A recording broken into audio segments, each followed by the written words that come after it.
Bonjour, c'est un 2 3 stop. Je vous propose aujourd'hui de voir une petite vidéo sur le voyage de Macron au Maroc.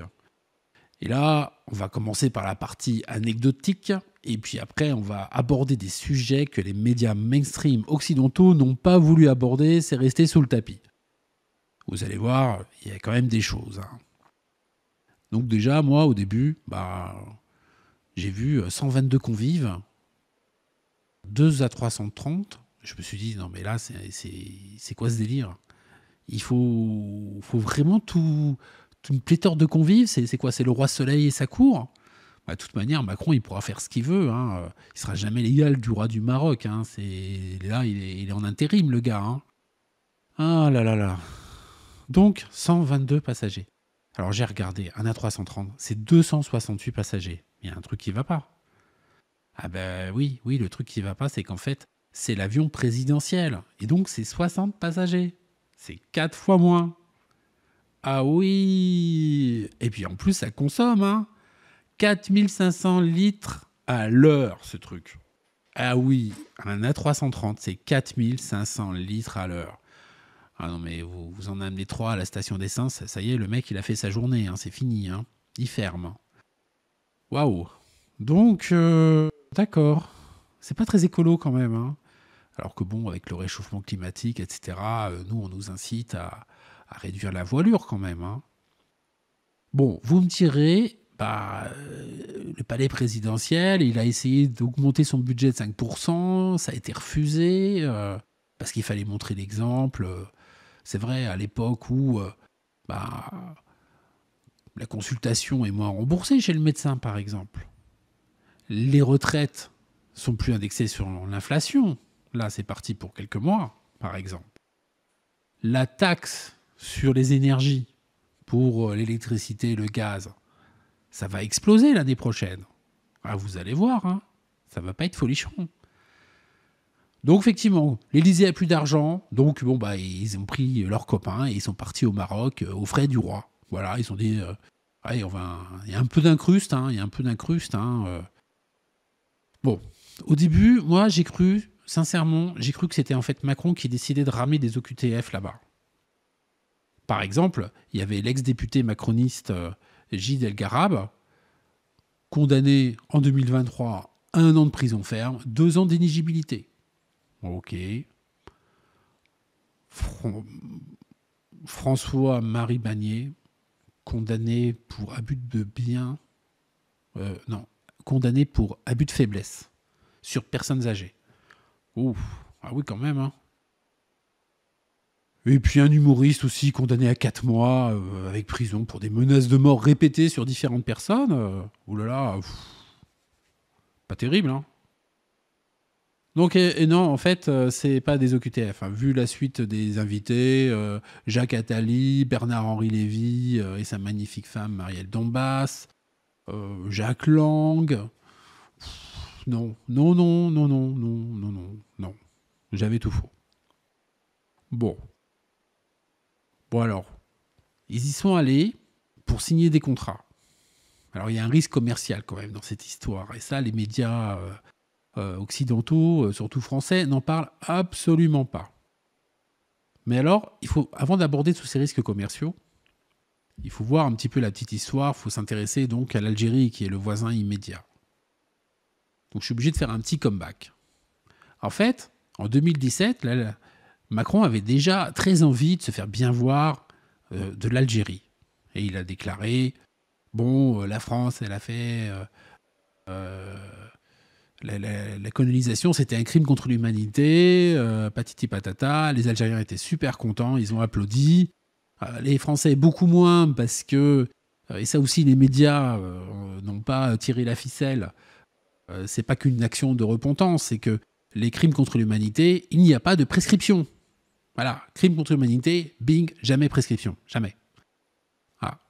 Et après, ça veut dire tribunal, ça veut dire procès, quelque part. Ça veut dire que quelque part, tu commences à poser les jalons pour que plus tard, pas forcément tout de suite, hein, on va pas parler des choses qui fâchent immédiatement, on va attendre 10 ans, 20 ans, vu qu'il n'y a pas prescription, il y a tout le temps qu'il faut.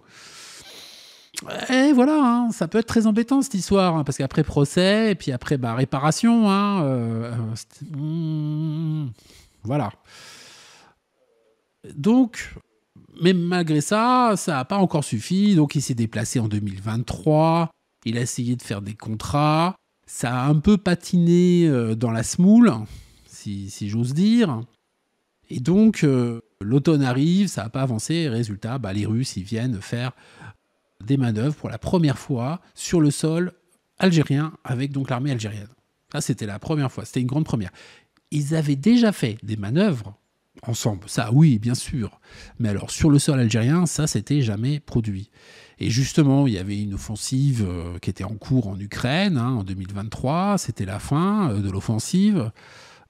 Donc, ça a un peu titillé les Occidentaux, hein, en se disant, mais là, est-ce qu'il n'y a pas un risque de deuxième front? Est-ce qu'ils ne vont pas chercher à trouver un moyen pour faire un conflit avec le Maroc? Surtout que l'Algérie, c'est très très bien équipé, hein. Ils ont, par exemple, ils ont reçu 58 Sukhoi au total. Donc, ils ont du bon matériel. Hein. C'est des chasseurs multirôles modernes, mis en service en 1996. Donc, bon, ils ont un budget de 20 milliards de dollars, quand même, l'armée algérienne. Hein. C'est pas négligeable. C'est presque 2 fois plus que l'armée marocaine. Et pourtant, le Maroc, il dépense quand même, sans compter, lui au moins, il prend sa sécurité à cœur et au sérieux, il dépense 4%, un peu plus que 4% du PIB. C'est pas comme nous, on arrive péniblement à 2%. Voilà, nous, c'est le monde des bisounours. Eux, et ils ont compris hein, que le monde est un peu difficile. Hein, et voilà, il faut avoir un bon gabarit, quoi. Ah là là. Donc voilà. Et les risques commerciaux, c'est quoi? C'est qu'en fait, le roi du Maroc, il fait venir tout ce beau monde, il paye un bon resto comme ça, mais c'est pas gratuit. Hein. Derrière, faut que tu arrives avec des cadeaux. Alors, ils ont essayé de venir avec des cadeaux. C'est-à-dire qu'il y avait un travail mémoriel fait avec l'Algérie, donc des historiens français et algériens ont travaillé sur des domaines, et puis au bout d'un moment, vu que ça avançait pas, les historiens français sont tombés sur des archives coloniales du Maroc. Et là, Macron, il s'est dit, bingo, je les amène avec moi. Et voilà, il n'est pas venu les mains vides. Et justement, ces archives coloniales, c'est-à-dire juste avant que le Maroc soit mis sous protectorat, l'État français avait fait des cartes pour voir un peu les zones d'influence du Maroc, etc. Et il y a une partie de l'Algérie qui est côté marocain. Plus le Sahara occidental. Ah oui. Ah oui, et là c'est un gros cadeau là. Ah bah oui. Parce que le Sahara occidental, la France a reconnu aussi comme cadeau, comme bon geste de bonne volonté, que le Sahara occidental appartient aux Marocains, les Américains aussi. L'Union européenne a fait un accord commercial sur la pêche et sur l'agriculture il y a un peu plus d'1 an. Et là, la Cour de justice européenne a cassé l'accord en disant qu'en fait, c'était nul et non avenu. C'est arrivé le 4 octobre, hein, c'est-à-dire que tant qu'il n'y a pas eu un scrutin d'autodétermination, eh bien, il ne faut pas faire d'accords commerciaux parce que finalement, ça se fait avec le Maroc. Le Maroc, c'est peut-être pas le peuple sahraoui n'a pas décidé que ça serait encore le Maroc qui serait donc leur pays. Peut-être qu'ils veulent être indépendants, on ne sait pas. Et donc, du coup, là, ça coince. Du coup, il ne faut pas faire d'accords commerciaux avec une entité qui se ferait passer pour celle qui gère le pays, alors que potentiellement, il n'y en a pas. Ah, c'est un peu compliqué cette histoire. C'est-à-dire que le Sahara occidental, c'est depuis 1960, c'est inscrit à l'ONU comme étant un territoire non encore décolonisé. C'est donc pas un territoire autonome, en fait. Et l'histoire un peu dingue, c'est que c'est le Maroc qui a eu son indépendance en 1956, c'est lui qui a poussé pour que le Sahara occidental soit mis sur cette liste. Et oui, parce qu'à cette époque-là, ça l'arrangeait. Parce que, en fait, c'était à ce moment-là sous influence espagnole. C'était les Espagnols qui géraient le territoire. Alors il fallait les foutre dehors. Et dès qu'ils sont partis, alors ça aussi, ça a été une sacrée histoire, parce que, en fait, le roi du Maroc de l'époque a réussi un très bon coup, de manière très pacifique, il a réussi à faire dégager les Espagnols. C'est très simple, il a organisé une marche verte, ce qu'ils ont appelé la marche verte. Et donc ça a été des femmes, des enfants, des vieillards, des gens, des civils non armés qui sont partis au Sahara occidental, franchir la frontière et faire comme ça un aller-retour. Donc ça a été une longue marche, c'est vrai, mais bon, l'Espagne s'est retrouvée devant le fait accompli, et qu'est-ce qu'ils allaient faire? Ils n'allaient pas pouvoir tirer sur des civils, hein, c'est pas possible, civils non armés, pacifiques. Bon, c'est vrai que là, actuellement, avec les nouvelles de l'année, on voit qu'il y a des pays qui tapent dur, hein, sur des civils des fois, mais bon, c'est pas des choses à faire. Voilà. Et il peut y avoir des conséquences quand même au bout d'un moment de ces histoires. Et donc, ils ont accédé aux requêtes des Espagnols, aux requêtes des Marocains, les Espagnols sont partis. Et là, le Maroc est arrivé, s'est engouffré dans la brèche, la nature déteste le vide, et les Algériens, ils n'étaient pas contents. Parce qu'eux, ils aidaient le Front Polisario, qui, lui, militait pour l'indépendance, et donc ils ont mis leur bille côté Front Polisario. Eux, leur intérêt, c'est que si c'est un territoire indépendant, ils peuvent négocier un accord avec l'Algérie pour leur donner accès à l'océan Atlantique. Ah oui, et ça, c'est pas négligeable. L'Algérie, elle a un accès à la Méditerranée, mais ça peut être bloqué par le détroit de Gibraltar, par le Maroc et l'Espagne, et puis de l'autre, c'est le canal de Suez. Donc, c'est une faiblesse quelque part. C'est un point de faiblesse, et s'ils ont un accès à l'océan Atlantique, ça devient une force. Voilà, ils ont accès aux deux après. Voilà, et là, c'est magnifique. Mais c'est pas encore le cas. Et là, ça pose souci, et visiblement. Et donc, ces archives qui ont été transmises par la France au Maroc, c'est un sacré cadeau quelque part, mais c'est aussi un cadeau empoisonné, parce que l'Algérie, elle n'a pas réussi à intégrer comme elle voulait pour l'instant les BRICS, c'est-à-dire que en 2023, vu que ça n'a pas avancé côté occidental, elle a fait ses manœuvres avec les Russes, elle est allée toquer à la porte des BRICS, et manque de bol, pour l'instant, elle s'est fait retoquer. Alors après, vous savez, ils ont leur fierté, hein. Et donc, quand ils sont toqués comme ça, ça se passe pas très bien, hein. Donc, ils ont accepté de rentrer dans la banque des BRICS, d'apporter de l'argent, donc. Et ils ont dit qu'ils ne voudraient plus y aller, début septembre. Mais là, 3 semaines après, à peu près, cette fois-ci, ils sont admis en tant que membres partenaires. Pas observateurs, parce que c'est un concept qui n'existe pas chez les BRICS, mais comme membres partenaires. Ça peut peut-être ouvrir la porte à finalement une entrée dans les BRICS. Alors, pour l'entrée dans les BRICS, c'est pas gagné, parce qu'il faut avoir l'unanimité. C'est pas la majorité, hein, c'est l'unanimité. Il faut que tous les membres des BRICS soient d'accord pour un nouvel arrivé, pour un nouvel arrivant.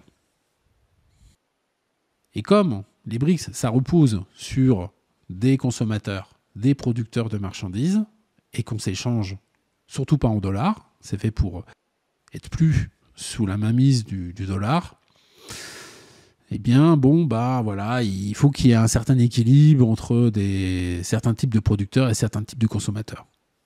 Voilà. Bon, mais c'est encore... Je pourrais développer ça dans une prochaine vidéo, hein.